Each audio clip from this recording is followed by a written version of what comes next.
नमस्कार, मैं हूं आपका भाई किशोर। स्वागत है आपका किशोर डिजिटल वर्ल्ड में। झारखंड में चुनाव आयोग के द्वारा विधानसभा चुनाव की डेट को जारी कर दिया गया। जैसा कि आपको पता है, जैसे विधानसभा चुनाव की डेट की घोषणा हुआ उसी दिन से यानी 15 अक्टूबर 2024 से ही आदर्श आचार संहिता लागू हो चुका है। तो उसके बाद योजनाओं पर क्या प्रभाव पड़ने वाली है, यानी कौन कौन सी योजना का आवेदन बंद हो गया है, कौन कौन सी योजनाओं में पेमेंट बंद हो गया है एंड आपको इससे क्या प्रभाव पड़ सकता है। जैसे कि आपको स्क्रीन पर यहाँ पे आप थंबनेल में भी देख पा रहे होंगे कि योजना बंद, कौन कौन सी योजना बंद हो गया हम लोग इस वीडियो में जानेंगे। उसके साथ साथ देख सकते हैं सरकारी योजना के ऊपर यहाँ पे 16 अक्टूबर से क्या क्या प्रभाव पड़ने वाली है, बड़ी बदलाव हो चुका है जो कि हम लोग इस वीडियो में जानने वाले हैं। नीचे आप देख सकते हैं कि रुका हुआ पैसे आपको कब मिलेंगे। अब आदर्श आचार संहिता लगते ही कौन कौन सी योजना का पैसे आपका रुक जाएगा और यदि पैसे आपका रुक जाएगा तो मिलेंगे कब, ये भी हम लोग इस वीडियो में जानेंगे। समस्या एंड समस्या का समाधान भी जानेंगे। यहाँ पे देख पा रहे होंगे कि मैया सम्मान योजना के अंतर्गत क्या प्रभाव पड़ेगी, अबुआ आवास योजना, पीएम आवास योजना,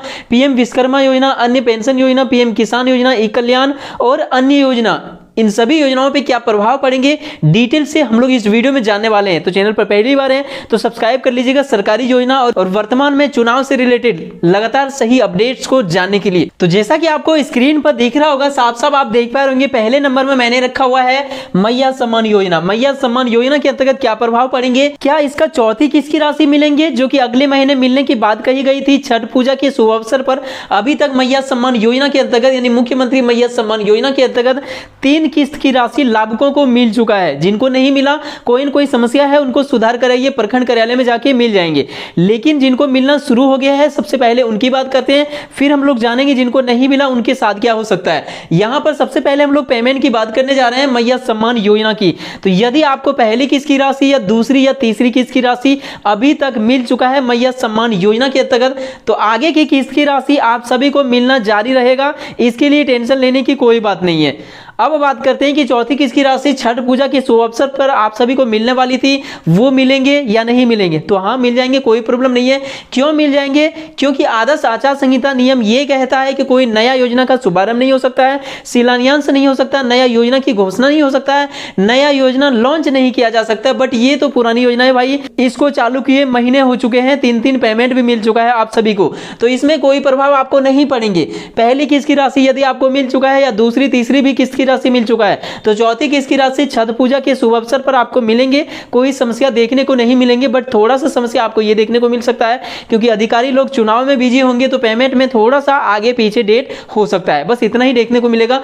अब हम लोग बात करते हैं कि जिनको 1 किस्त, 2 किस्त या 3 किस्त मिल गया है उनके बारे में तो हमने अभी जाना, लेकिन जिनको एक भी किस्त की राशि नहीं मिली है, ना पहली किस्त मिला, ना दूसरी मिला, ना तीसरी मिला, उनके साथ क्या होने वाली है। आवेदन आपने कर दिए हैं तो अब क्या होने वाली है, यदि आपने आवेदन कर दिए हैं, कोई किस्त की राशि यदि आपको नहीं मिला है तो पता कीजिए कि आपका आवेदन को स्वीकृति मिली या नहीं। पंचायत कार्यालय के माध्यम से पता चल जाएगा। यदि स्वीकृति मिल चुका है तो पेमेंट मिलने की संभावना हो सकती है, बट यदि स्वीकृति नहीं मिली है तो ये आदर्श आचार संहिता के बीच में मैया सम्मान योजना के अंतर्गत स्वीकृति नहीं मिलेंगे। इसके बाद मिलेंगे या नहीं मिलेंगे ये तो हम लोग फ्यूचर में जानेंगे, इसके लिए चैनल पर बने रहिए। लेकिन वर्तमान में नहीं मिलेंगे क्योंकि चुनाव के बीच में कोई भी नया योजना को स्वीकृति नहीं मिलेगी नए लाभुक के लिए, ये रूल लागू होती है। यहाँ पे देख पा रहे होंगे कि यदि आपको कोई किस्त की राशि मिला है तो मिलना जारी रहेंगे, लेकिन नहीं मिला है एक भी किस्त की राशि तो आपके साथ प्रॉब्लम है, पैसे उम्मीद रखिए कि आपको नहीं मिलेंगे।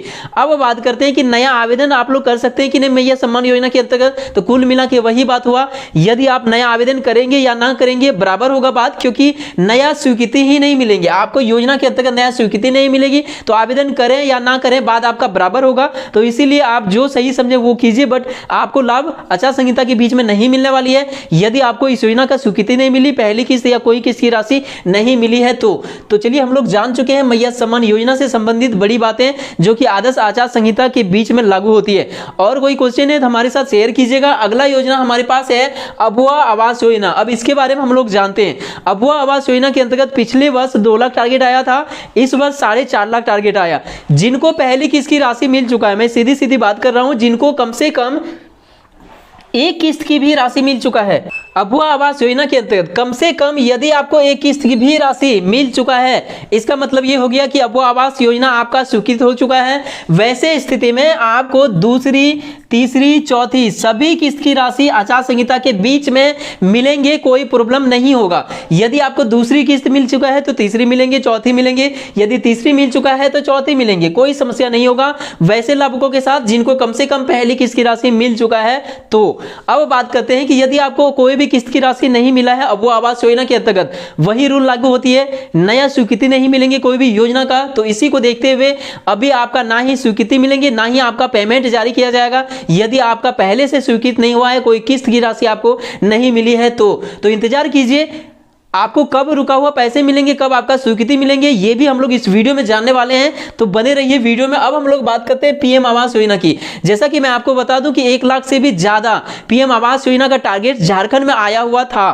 तो इसके अंतर्गत लाभुकों का चयन किया गया, स्वीकृति मिली और पहली किस्त राशि भेजा भी गया। मैं आप सभी को अपडेट भी किया कि आप सभी फटाफट से ले लीजिए पहली किस्त की राशि। योजनाओं से रिलेटेड में लगातार अपडेट आप लोगों को कर रहा हूं कि चुनाव का आचार संहिता लागू होने वाली है, पहले आप काम करा लीजिए, नहीं तो फ्यूचर में प्रॉब्लम होगा। और वही प्रॉब्लम आपके साथ अबुआ आवास योजना, पीएम आवास योजना, मैया सम्मान योजना के साथ हो सकता है। यदि आपको आचार संहिता से पहले स्वीकृति नहीं मिली है और पहली किस्त की राशि कम से कम नहीं मिली है तो आपका समस्या का समाधान आपको समझ में आ गया होगा कि पीएम आवास योजना के अंतर्गत भी वही होगा। यदि आपका स्वीकृति नहीं हुआ है तो स्वीकृति इस बीच में नहीं होने वाली है और ना ही आपको पेमेंट रिलीज होगी ना ही स्वीकृति होगी यदि आपको स्वीकृति पहले नहीं मिली है और पहली किस्त की राशि कम से कम नहीं मिली है तो अब हम लोग बात कर लेते हैं पीएम विश्वकर्मा योजना के बारे में कि इसके ऊपर आखिर क्या प्रभाव पड़ने वाली है, योजना का आवेदन कर सकते हैं कि नहीं। देखिए सबसे पहले मैं आपका क्लियर कर दूं कि कोई भी योजना का आवेदन आप कर सकते हैं, इसके लिए परेशानी नहीं होगी। बट समस्या कहां पे आएगा, स्वीकृति मिलने में। आपका स्वीकृति कोई भी योजना का नया स्वीकृति नहीं होंगे, आपको इंतजार करना होगा। आदर्श आचार संहिता जब समाप्त होगी तब आपको स्वीकृति भी मिलेंगे और तब आपको पेमेंट भी मिलेंगे योजनाओं का जितना भी रुका हुआ है। घबराने की कोई बात नहीं है। चुनाव के बीच में भले आपको स्वीकृति नहीं मिले, भले आपको पेमेंट नहीं मिले नया योजना का, बट बाद में सारा चीज वैसे ही रहेंगे जैसे चुनाव से आदर्श आचार संहिता से पहले था। तो यहां पे देख सकते हैं वही रूल इसमें भी लागू होगी कि यदि आपका पीएम विश्वकर्मा योजना स्वीकृत नहीं हुआ है तो इस बीच में स्वीकृत नहीं होंगे तो इंतजार कीजिए। और यदि स्वीकृत हो चुका है तो ट्रेनिंग आपको मिल सकते हैं क्योंकि ट्रेनिंग चालू है और ट्रेनिंग मिल भी रहा है योग्य लाभुकों को। तो देख लीजिए अपना स्टेटस क्या आपका स्वीकृत हो गया है आपका पीएम विश्वकर्मा योजना या फिर स्वीकृत नहीं हुआ है। 4 स्तर में उसमें स्वीकृत होती है, पहला ग्राम पंचायत, दूसरा डीएम, फिर एफओ और लास्ट में आपका डीसी के माध्यम से अप्रूवल मिलती है। तो देख लीजिए आपका स्टेटस चेक कीजिए कि कहां पे आपका पेंडिंग है। यदि अप्रूवल मिल चुका है तो वैसे स्थिति में ट्रेनिंग भी मिलेंगे, कोई समस्या नहीं है। और नहीं मिला है तो वैसे स्थिति में भाई आपको इंतजार करना होगा जब आदर्श आचार संहिता समाप्त हो जाती है, फिर आपको योजना का लाभ कंटिन्यू मिलेंगे। अब हम लोग बात करते हैं पेंशन योजना की।